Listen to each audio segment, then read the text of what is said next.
जो भी बच्चे बीए फर्स्ट ईयर वाले इसको देख रहे हैं वो आपस में ग्रुप बना लेंगे और गूगल मीट पे क्लास चलेगी मॉर्निंग में, जिस समय चलती है कॉलेज में क्लासें, और उसी पे सब लोग ज्वाइन हो जाइए जिससे क्लासें रन हो जाए, जो भी टॉपिक बचा है जिससे कंप्लीट हो जाए। Now we discuss on K S. Venkataramani. Full name of Venkataramani was Kaveripattinam Siddhanath Venkataramani. Kaveripattinam वो प्लेस था जहाँ पे उनका जन्म हुआ था, जहाँ के वो निवासी थे, और सिद्धनाथ उनके फादर का नाम था और वेंकटरमनी इनका। तो ये पूरा नाम एक साथ मिला के उनका दे दिया गया के.एस. वेंकटरमनी, कावेरीपट्टनम सिद्धनाथ वेंकटरमनी। प्रोफेशन इनका राइटर और लायर थे। ये लायर पढ़े थे और कुछ समय प्रैक्टिस भी किए, लेकिन वो सक्सेस नहीं हुए इसमें। और he was too much inclined toward the writing, यानी कि राइटिंग की तरफ इनका झुकाव ज़्यादा था। बॉर्न इन 1981 इन कावेरीपट्टनम, जो साउथ इंडिया में है, इन तंजौर डिस्ट्रिक्ट में। अभी ऊपर नाम में ही देखिए आपके इनके जो है कावेरीपट्टनम था ना, तो विलेज का नाम भी जोड़ के जो है इनके नाम को दिया गया है। और उसके साथ साथ ही फादर का नेम इनके था सिद्धानाथ, है ना, तो वो सिद्धानाथ अय्यर थे, और ये क्या थे, तंजौर में लैंडलॉर्ड थे और एक्साइज ऑफिसर थे, टैक्स ऑफिसर थे। मदर की नेम, इनके मदर का नाम पार्वती था। और एजुकेशन इनका अल्मा मीटर कहाँ हुआ, at national high school Mayavaram, and education from Madras Christian college. जो ग्रेजुएशन किया उन्होंने वो मद्रास क्रिश्चियन कॉलेज से किया।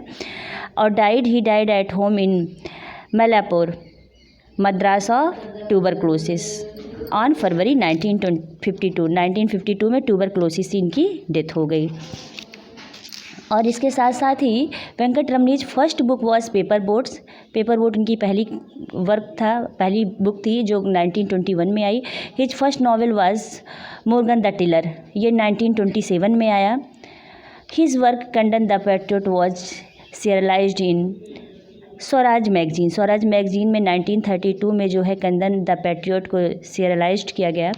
इसके साथ साथ ही इन दीज वर वेंकटरमनी ग्लोरीफाई द एडियाइट करवे, है ना। फेमस वर्क इनके कौन कौन से थे, पेपर बोट था जो 1921 में आया। दूसरा वर्क इनका था ऑन द सेंट डेन्यूस, ये 1923 में आया। तीसरा था मुर्गन द टिलर, ये 1927 में आया। और उसके साथ साथ रेनेसेंट इंडिया, ये 1929 में आया।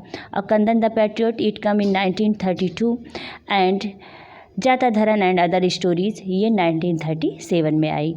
अब जो है हम इनकी थीम के बारे में थोड़ा सा डिस्कस करें, किस तरह की थीम को इन्होंने प्रेजेंट किया अपने वर्क में।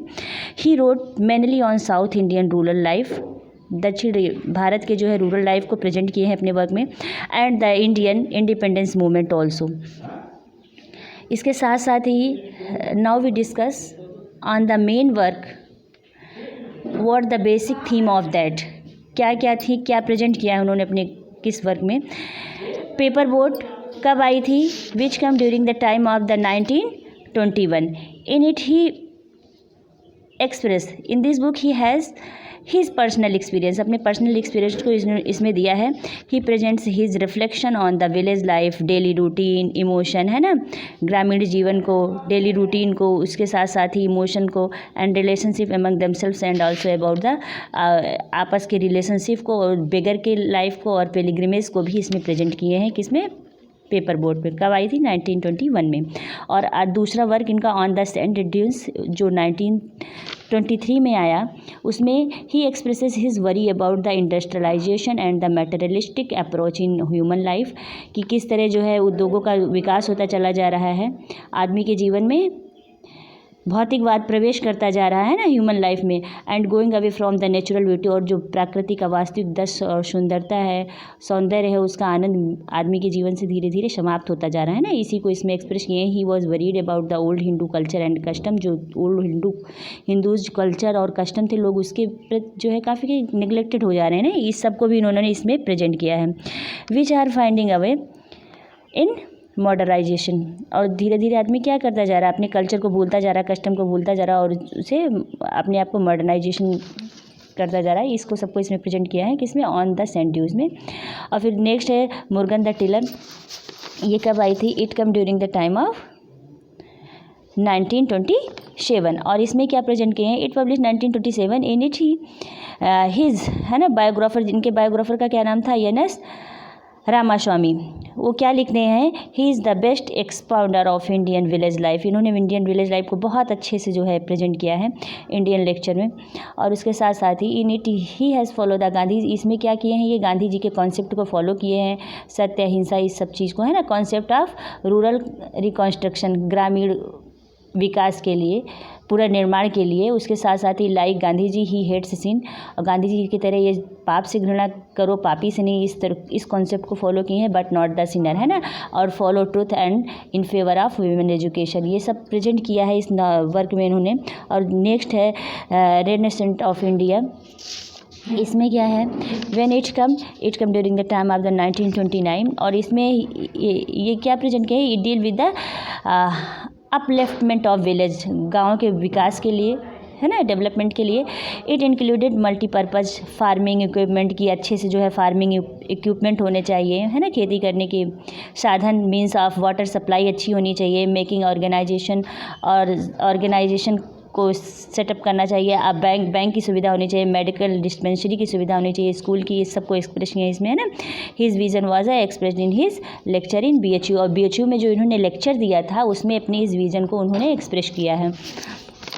Next is Kandan the patriot, ये कम आई थी, it come during the time of the 1932, और इसमें क्या एक्सप्रेस किए हैं, the extract of this poetic prose were published in Swaraj national daily newspaper, और इसे जो है स्वराज नेशनल डेली न्यूज़पेपर में 1931 में प्रेजेंट किया गया है।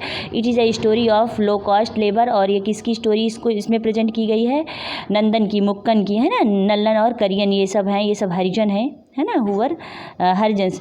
अब वाइल कंदन क्या था, वो कहाँ पढ़ता था, ऑक्सफोर्ड यूनिवर्सिटी में। लिव्स इन नेटल एक प्रांत है जहाँ पे वहाँ जनजातियाँ रहती हैं, वो दक्षिण में है ना, साउथ अफ्रीका में। ही लेफ्ट हिज जॉब, अपनी सिविल सर्विसेज की जॉब को छोड़ देता है और मूवमेंट में पार्टिसिपेट कर लेता है। बाद में उसे जो है शूट बाय पुलिस, है ना, पुलिस से शूट कर देती है, और कहाँ पे स्टोरी एंड होती है, वेलोर जेल में। और नेक्स्ट इनका है जाता धरन एंड अदर स्टोरीज, ये कब आया था, it come during the time of 1937। इसमें क्या प्रेजेंट किए हैं,